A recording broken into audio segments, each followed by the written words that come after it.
பேசும்போது எங்க அப்பா சங்கி கிடையாது, சங்கின்னு சொல்லும்போது எங்களுக்கு இதா இருக்கு அப்படி மாதிரி தங்கச்சிக்கு சொல்றேன். அப்ப சங்கின்னு சொல்றது அவ்வளவு இழி சொல்லு இல்லையே. சங்கினா நீ இல்லைன்னா அதுக்கு வருத்தப்பட வேண்டியதில்லை. நான் தங்கச்சி ஐஸ்வர்யாவுக்கு சொல்கிறேன், அது அது தேவைப்படவில்லை, தேவையில்லை. நீங்கள் இப்போ என்னை எவ்வளோ விமர்சிக்கிறாங்க, அது இல்லை. ஒருத்தர் சொல்கிறாங்க உங்கள் மீது வைக்கப்படுற விமர்சனம் உண்மை இல்லைன்னா நீ கோவப்பட தேவையில்லைன்றேன். எது கோவப்படுற? அம்பாட் பேசிட்டு போகிறேன், அதில் என்ன இருக்கு? அவர் சங்கி இல்லை இல்லை அவருக்கு தெரியுமா, போக வேண்டியது என்ன, போக வேண்டியது என்ன?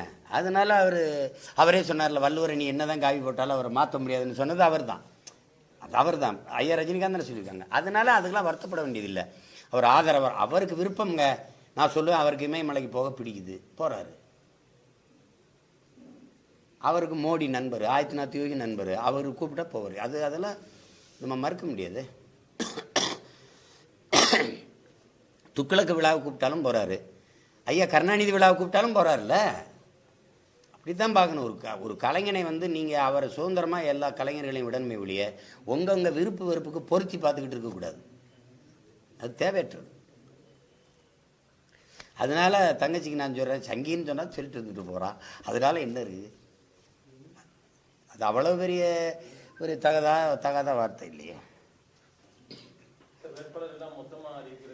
மொத்தமாக அறிவிக்கிறது இப்போ எனக்கு 20 பெண்கள் 20 ஆண்கள், 20 பெண்களுக்கு எந்தெந்த தொகுதி யாருன்னு அதில் தகுதி வாய்ந்த தங்கச்சிகள் தேவைப்படுது. அதுக்கு சமூக பிரதிநிதித்துவம் தேவைப்படுது. 40 இடம் தான் இருக்குது. 234 இது இல்லைன்னா அங்கே நிறுத்தலான் இருக்குது. எல்லாருக்குமான முன்னுரிமை கொடுக்கணும்னா ரொம்ப பெரிய போராட்டமாக இருக்குது. நான் படுறது உங்களுக்கு தெரியும்னு நினைக்கிறேன். இப்போ அதில் 20 பெண்களுக்கான இடத்தை ஒதுக்கிட்டு அப்புறம் மீதி இருக்கிற நிறைச்சிடலாம். இல்லைன்னா இந்த இடத்துல ஆண் போட்டால் பெண்களுக்கு இடம் திருப்பி இவரை பேக்கணும், நீங்கள் வெளியில் போங்க, அப்புறம் அப்படி அது கஷ்டம். அதனால் பெண்களுக்கு இப்போ 2 தொகுதி ஒதுக்கியிருக்கு, திருநெல்வேலி, கன்னியாகுமரி, நாகர்கோவில். இப்போ அதனால ஒவ்வொன்றா நான் இப்படி அறிவிச்சிட்டு பொது மேடையில் வச்சு எல்லாரையும் பிப்ரவரி இறுதிக்குள்ளே அறிவிப்பேன். எதுப்பா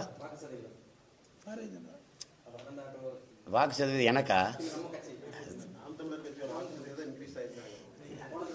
உறுதியாக கூடும்ல, நீங்களே பார்க்குறீங்க. முன்னைக்கு நான் கவனம் பெற்றிருக்கிறேன் அப்படின்னு உங்களுக்கு தெரியும்.